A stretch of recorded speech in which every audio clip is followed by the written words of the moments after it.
make us about tribal war. 2025 ye be unity. And Maka said there is no kingdom that is stronger than the Ashanti kingdom. Who question about from where day? Also said the Usha. I was also for Penyah Prophet Roja, the lighter Roja, lighter buffer. So Penyah Prophet Roja, it was all the concept Abibo, which the one. Just a Ghana for ye be under Mahama administration, Ghana for be pay, you know, such a Mahama be coffee as the worst president ever in the history of Ghana. Or the Adumguasia party, the wood tanta Obenu ne Huankasa, as better Ghana Kunyasubi. Never said in commission Abba is a fast Asanteman home, any tribal wise a pesse, a see Ghana had no amount to Munatrawabi Amame. Ewa comment section. I Penyah Broke Media. Mess was any demo. Obella, keep video, no, I'm a boss subscribe button, and back the notification connect for the latest update. Now back to the wide and the Amame. Ewa comment section. Mess was so baswa. No, actually, video for any be actually. A twinning Prophet Roja, only saw them come share baby now, Anna Abagana. Ah, in fact, name console the banner. Yeah, because a 90% accurate because Nisi be or cano or mama date sometimes or bobo date a bessie in a katame bessie. Shabre and copy September 29th. Jubilee House one near my Biblia on Bishop. Radio Ghana Mobo. Adentina. And pay you cast our cast a gun and penny funku apostle Joseph also ye uwen. Alima make us a mitchell. Make Ranam the Baba Tuja, Wakame, Obia or access to Papa and Wam Pesemi Kuno. Minimum can be as a little work. Ali Mekwaji to me, Okotapino. And Yamakotap, Mekwaji, Mekwaji to go baby Papa in Uniconentia, Radibaton and Safran. And yes, I may send comes to the woman, Munti and Manchman once one. Because baby, I wore unicorn, Sabi, wire penny. A baby will be a 10 years, 15 years, crack on one. Said, Wobejayam, 90 wide. By Yan Shama will man find your manco. Ali, Ulman showing me video, I'm a bam, so the onion idea what them, dear shop, maybe as a samame. Now, quite Jamatina Wakunyum, na Marsha actually. Ali, Papa, and Radiaman to me, may say, at that Radibaton and Safre, ya Papa apostle kwa Joseph. Ghana in Abejinadi. Ghana in Abejinadina, Yankontoba 12 for Rium. For a poor aquacusiana for Bibia intimates the sound commission with that. Papa Nicro to me, where a demigod, half spirit, half woman. Shall Apostle Joseph man or woman? What's a half spirit, half man? Half man, sorry. Say Apostle Joseph. As well, Becca, dear Ghana, ye, Abema Ghana, ye, Ghana be ye from Danon Betty. Aye. Ali Baja say, I mean to mention it. Because this is not the first time coming. Oh, my come more than 15 times. Picture boss on them. Once I was got yourself for the picture bomb show them. Mean corner nimu damisiane da bamesiane da. Unko and the da winshiane da bamesiane da. Oh, yes, soon suma kona boni pa. Mesiane da chira say Ali akunya wate so no. Say Ghana de ani de be ma Ali. Me say yan generation me prophet Roja me ti wanimu. Awurade be fa me so arrange prophetic office wo Ghana. Say yesi ye mu adifo ye nyi adifo ni a. Me megina wonyame nem Ali sabi se kwatu mponi ye dembe kwa ye mfame kwa Awurade se me nka me bodin aka fame ko ne mo me kama anya mfia ye mfame ntum me damu a me pia ba bonten ba me se Awurade be fa me so ebi mo ye bi ko ya papa Emma Eba pepe. Why is one of my spiritual fathers, Prophet Ojaba, what does he said Ojaba knew anything who are there and Yasim Kuma Prophet Roja to the same thing. None who are there, he sees through the eyes of God. Emma next for can I know worship and because of that no ebi mo see wo ye before papa e o money or no aje so be ka asem na no asa akwa hye mu akwa ye niema tia sere bi ade ne beba mu na ya boni din e je say amafo kan se me be na egu so na be mu emu na be ka na nsem mu e no din ko hye ba 25 isi an hwe ya traba wo ebesi na ama ahinie ni bi be sore se ebetia o me sore tia asante ahinie no na sore bosi aga 2025 ye be unity. And Maka said there is no kingdom that is stronger than the Ashanti kingdom. Who question about from where day? Also said the Usha. No denying. Omudi niyama gu from ye apa ye gu for what ye wine. Asante fo ni anwo di obomo wo memom do omoko. E memma no do omoko no so nya asante fo. Nti be dey twa form so. What does here? Enkosiaga. Na za prophet Roja no kana se na busia. Or the come sheba be bom. I from Mahama amamu ho. Any Ghana or Ghana for in fact under Mahama. Ye be we will suffer. Ye be you who be da. Na Mahama no obenu no ho. Kuraso be Ghana president. NDC bet me break 18 and possible. Chow. I want spend no more about Bichomako because Mahama ko we are Yabapa Kwabnado Kofo Dufo, yes. On near Sidun Katia, Emununa, Ebeba Bijina Gidipa. Sure. Yes, by uncle or Conon Query and Sidun Katia Tiki. Effie Omunian and he's going to be the next leader of NDC. Ma Obana try crime. Muzena will interview be of Idianis Obana dear. Ma Wanya Kakra Ubenya 4 years, you know, or for being 2 years or the BADD. It's a baba baye between a Sidun Katia and Yura Kwabnado for the next 4 years to come. That who message you. Minya message you and Ranajo. But there is young boy be or NDC ma. He's going to be a president one day or Ghana. Yes, I'm Jemfi. But on when who ye a few way now ye room the next 4 years now a day and no on when who ye pa. On the future obey president, yes, or future. Some video mention. Obey president. Ya what radio now near why radio one. Make us say John DeMille on can come to ye may head man for me catch it. And Sammy Jim Fiasem we are making or considerable form. I don't know me can radio one say I was second in Japan and a lead MPP 2024 election. Bomo money lead because Ombe imagine say sebi what he say. Okay, yes, the spirit of MPP na yi Kennedy because Kennedy no nya na adwene mpo say obeba. Eba ni mu prekope no so obepre. Na o man for no ama de ba omi aba very poto radio no so nam kai video no eda honom eti 8 ni de omu ntimi ade na mu kan nsem no wo ankasa se ompe publicity ana ali ade omu ni say binye nyina na ye pia bonte ye sha atade ye singlet wase de obi ba ya nipa bepu akọ nye obi a na pesa ade eti sometimes na no me kan sembo radio we so say nipa oba asase su a o ma me wo a obechim wo be blessa sana wo pia bonten wapia bonten no wobeba benyina duru ba bi ne wasa akofo obire bi me frɛ na ware ano so be fa sa abire ni mu sa utie ya na watitim na okɔ utie anye ya otitimu sa na abire twa to aba ene efrɛ no owu di sa ne ma we mi ensa nipa ntimi nyi mfiri na brabom ano nti your prophecy bi wonom na ye de ba bonten a aya ne ye pese obi betu ho anamo hwɛ na no de ya make say na na do last speech obema no Parliament House stroke be che no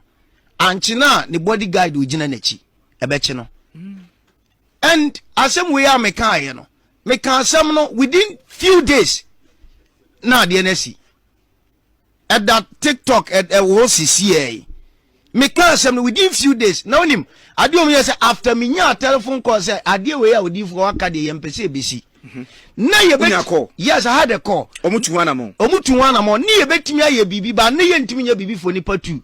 No, some done it to baby. No, see, I done it to baby or say to. And I am saying this. And on the 8th January 2025. The year 2025, any 4 years a day anymore. Ghana, you best see a president for me, you know. But I former.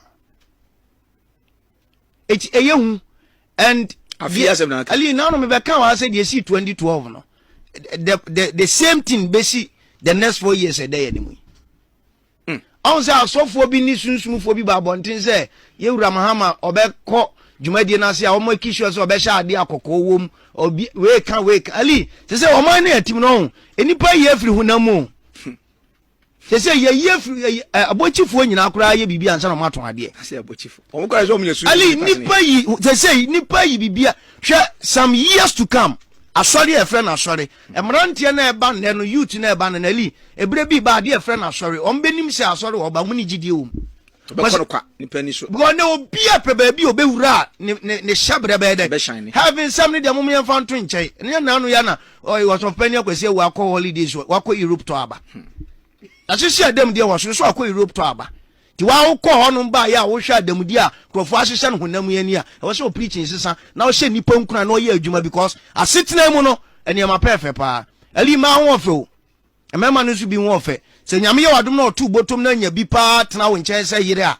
ali wo hye wo ba papa da wo nkyɛn a aya na stress odwina si so papa oda wo nkyɛn ma ade a kyen a wadwene mu kura da wo ka sɛ nyansa wo Won ba wan tan nyanya papa ni bia ne dada won chen bom won say me ka say why say hwe mani mu akire no etiali ade om ne ye say de ye conditional prophecy bia ne ye hu bibia eye yie but de ye unconditional no bibia ni wa ye fa ho a ebe yie me ka say after 31st ye be record eja ewo kumase ha ana no me ofia na opani anaju de so mo me kura na minim ana ominya message say kumase dwa ye den kwada so wabra matna aka say on the 17th of March se kumase mpanifo ampa anya hu bibia anya kejeti abesi omomfa hwe mfirim ye trawa manasi masaka sa bubobura no bi sudin awa Asanteman mu say not mofo obibi ye omompa mfidie no momfa ntete wonom gatasinim obi anka ho hwe o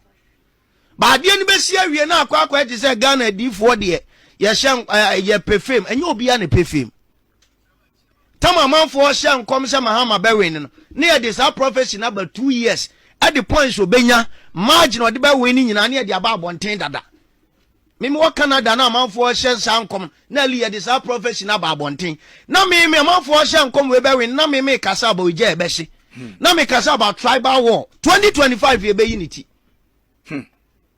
and Maka said there is no kingdom that is stronger than the Ashanti kingdom. Ukosroba from we den. Also said the Usa. No denying. Omu di niama gu from ye afa ye gu for o ye hwan. Asantefo ni anwodi obomu wo memom do omoko. E memma no do omoko no so nya asantefo. Nti be da atwa form so. Eti edu ba bi won mali. De o hye nkom hye Mahama benya no ese Mahama enya awie atwamo. Ba de na e do oman nanim after Mahama benya. I don't know am say Ghana for ato abama no. But ne time when obenu ne ho so obeye president ye nyina ye hye nkom amanfo di atem se abamawie ba me ka se obenu ne ho because ontimi nya bibia yi ahoyehia no no abetum wabeto ahoyehiam oni bibi obetimi aye ne yi esese bibia ni won mo obetimi aye ne yi maba omi anso ntra so obeba bio oba 10 obelusu 10 mon tribio MPP for wo bibi on be ya nipa mienu omomode so ne align be kasa eno so munye because Mahama ebe man ba bi agina enani china ya ye nyina beti wo Ghana ha I'm telling you echi so mo bibi o mo be ye ne nani china ya ni ya ni ya omunya kene de Japan life man na Dr. Kwabnado fo nso etie no betie na asopamu a ma want na because nipa no ne kwa akohia mu no onye nipa wo ye nipa nso onye nipa ye onipa ni bi won mo ye demigod half human half spirit apostle Kwadwosafo otikoko so omampani kofo chief imam sankrofo 9 we e da urade beto ne nsa from no se Ghana po wompo kro ni nyina be gina din wiem be gina din ensuo ento awia mo enso wiem ntente ye onipa bi wo no ma obi tizeze edun katia no no wo no mo kwa akodi akansi a na waboa ho because enye honamu ade nti ali nya se ye kan ne ahwa ma ade no asi sanity correct for the strength ne say na ho odin pa and this why and this crowd so mo de omo frank na be share Asantenism ali na no mpena Ashanti region asem we ya waka na me nkira de kitwa bi mu ha na meti Angel FM na me say ade ya Asantefo de a ye kan say we ya Asante ejapade under no circumstances on be man nodna abe lead wo mo because who call the history of the Ashanti kingdom na mo fan cheme the omni said the nodness no e your masomfo it is Asantini dane ana ono ne baba somwa na chese ne hihye ya wo yeto ho no tum begu nsati yawo me kan se we na manfo di matem me se mo pa ma ba omi ankoda manhia ma yewura mfa ne nansi ni so eda ni du a Asantefo na ebeto aba no ye begu nsa obe hye dem ebebo 5:30 na nsa no aka abai tamko me nkonkoto etiri na chia the question ya obi say asese enti na me say Kwabnado fo wo bibi obeya 4 years than anim or more time per so the bon paye odi enya mpaye o na me ka ali election enya roman semo yansi rozo nkwa nkopetumi o ali yanfa tons nkopetumi o ado ti na nsuo fa osofo ba yama nananom akonfo na wo si opetumi okroma se o se yempaye wana ka kire o asali dem na omne nam ni nyina na de yakona after your point asali na nim de obi e woni fie yemfa mpaye mpetumi anu de bia wontimi na ashe obi foforo wadayem na de mpaye ba ye katumi a ye di moja ne petumi ali read the Bible no Genesis to Revelation baby obia nya tumi bia no ritual sacrifice ko ho na den ti na onyankopon ka kire Abraham say odwan wo honom wampe o wo se kunba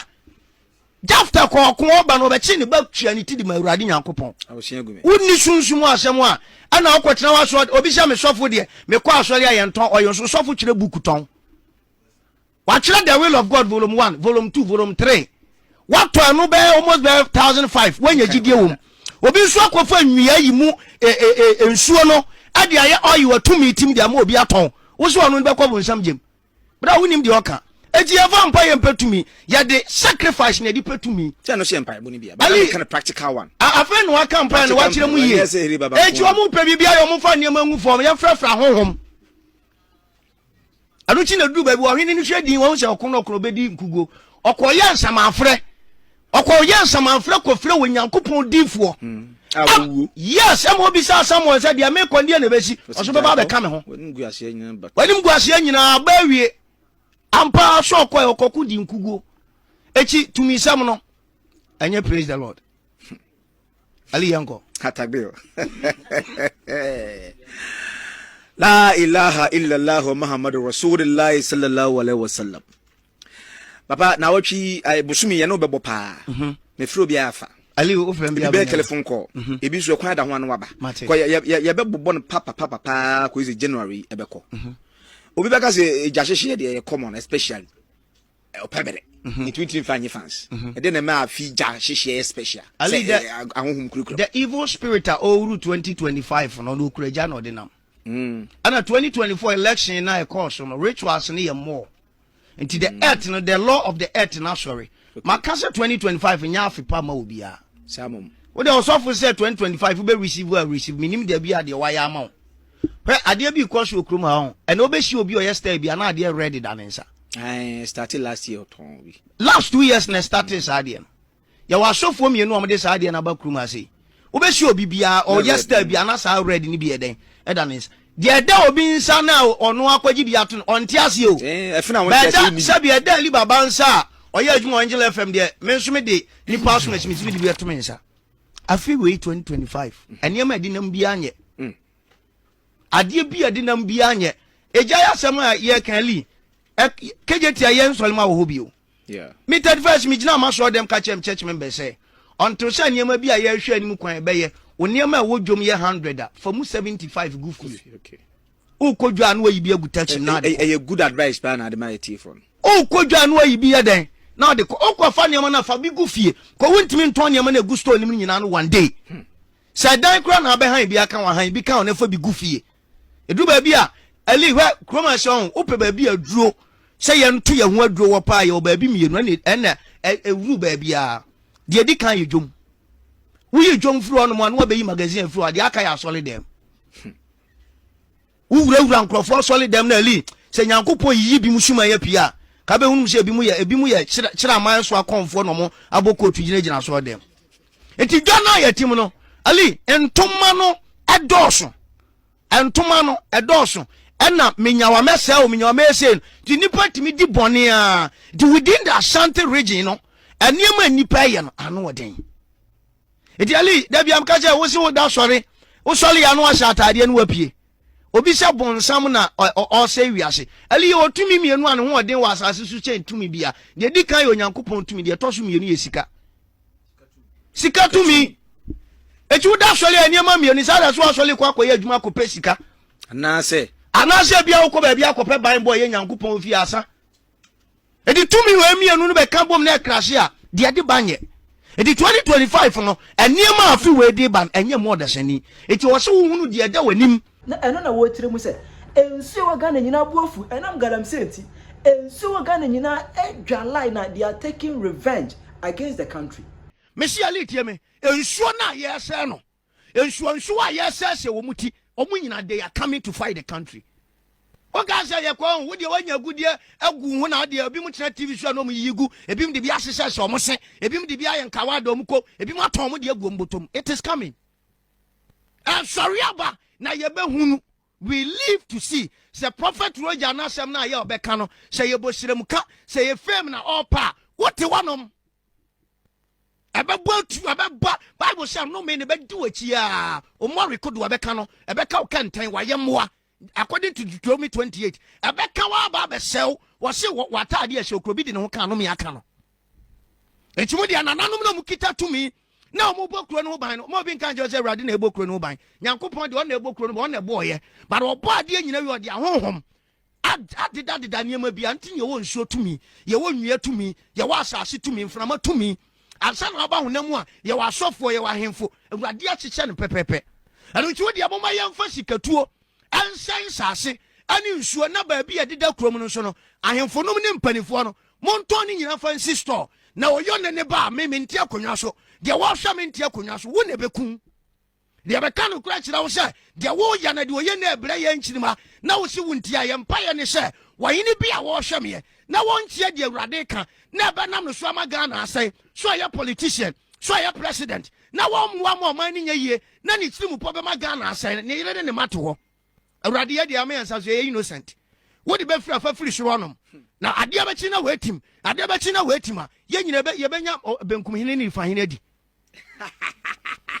me why me yimi ko tegu na Ali ya be se kro na be dampan Ali ni pom pe no kore when you speak the truth ni papa say wo de boni po na ka be tena radio show na wo boni din na wo ya nya sa ade no ya nya sa ade we will never do that today nor tomorrow it would atena se na fa calculator na check date obi di prophecy by wo be check date ni be wie no na wo ankasa wo bo we calendar date I want to have a hunu say wo kwa samadona Papa Nyano, my name Franca say, a John Kuma Baby will not in him, and a John Kuma catches a prophet, young boy be by catching for Awanka.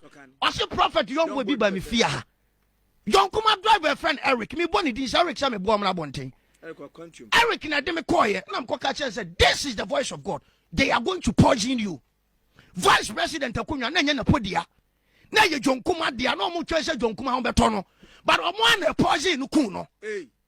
I was Ali. I saw this coming. Ali, when you speak the truth, ni pampe. I saw when him John Kuma catch them. Or so I catch them here. Me catch them me shuffle. I'm so who was shuffle. Who to one now, baby? We never did the message. I'm a say me catch a walk or catch or shuffle. One who did the army read the books I done. Yeah, dear, you're flat to wa. Yeah, fast. You did the message. Am I? John, what did the army I done? What can I watch? We live to see our heifer. Na japa de no way ni siko pe na we fa wa waja hokọ ko check me message 2022 me the prophecy ba solid them say before 2024 election somebody in Asante region is going to die through food poison ko se ko ju ambassador page na ko hwe video no e the message ne ba na mo antia anya ho bibia why do you attack identity na mo attack the message ne ba ba ne dia ba bonte national message anya adwuma all because of say anya osofo na kan all because of say ko Roman Pentecost na kan na Roman Pentecost o maye no na o man konfo de asamba na edidi agro onyame hu o man mobo ye de ye ni ye ma na abusua emrantia ne mabawa na eba no obia no no obewu o man wenti na so ye na bi beba Awurade mfam firi soro mpanifo na o mo pese o man we be yi no Awurade nyu o mo nyina mfiri ho na o de onya o man ne maye na minim so Onyankopon be me nim de ni nyansa ye de be o man Ghana Awurade isira de o hwe me Awurade. In fact, enso Roja abekano eni super yi sem no ene esoso ano ehye pa. Kire wadwe ma me e wo comment section. Aha yi Penyah Media.